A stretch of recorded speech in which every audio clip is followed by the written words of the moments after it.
श्री सीताराम भगवान की जय। प्रश्नोत्तर मणिमाला भाग 25 भगवान। प्रश्न 24। जो जैसा व्यवहार करे उसके साथ वैसा व्यवहार करने को संतों ने निकृष्ट बताया है। फिर भगवान के कहे ये यथा माम प्रपद्यन्ते तांस्तथैव भजाम्यहम्, इन वचनों का क्या तात्पर्य है। उत्तर। भगवान के ये वचन यथा तथा क्रिया के विषय में है, भाव के विषय में नहीं। भाव में तो भगवान का सबके प्रति समान प्रेम भाव है। मनुष्यों के यथा तथा में तो स्वार्थ भाव रहता है, पर भगवान के यथा तथा में स्वार्थ भाव नहीं है।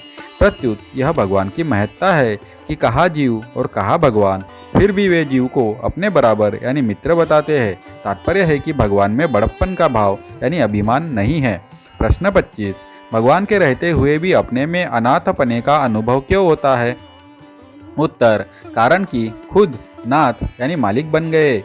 जैसे बालक माँ के बिना नहीं रह सकता, पर विवाह होने के बाद जब वह खुद मालिक बन जाता है तब वह अपनी माँ के बिना भी रहने लगता है। ऐसे ही जब मनुष्य भगवान के सिवाय अन्य वस्तु या व्यक्ति को अपना मानकर खुद मालिक बन जाता है तब वह अपने मालिक यानी भगवान को भूल जाता है और मुफ्त में दुख पाता है। केवल भगवान ही अपने हैं और कोई भी अपना नहीं है। ऐसा मानने से हमारा अनाथपना दूर हो जाएगा और हम सनाथ हो जाएंगे।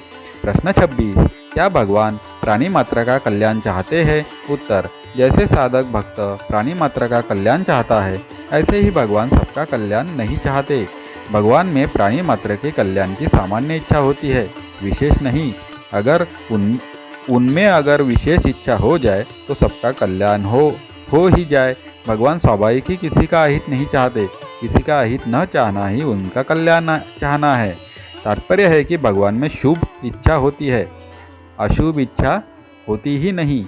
जीवन मुक्त भगवत प्रेमी महापुरुष में भी यही बात है। उनमें भी सबके कल्याण की सामान्य इच्छा रहती है, परंतु उनमें किसी विशेष परिस्थिति में सामने वाले व्यक्ति के कल्याण की विशेष इच्छा हो सकती है।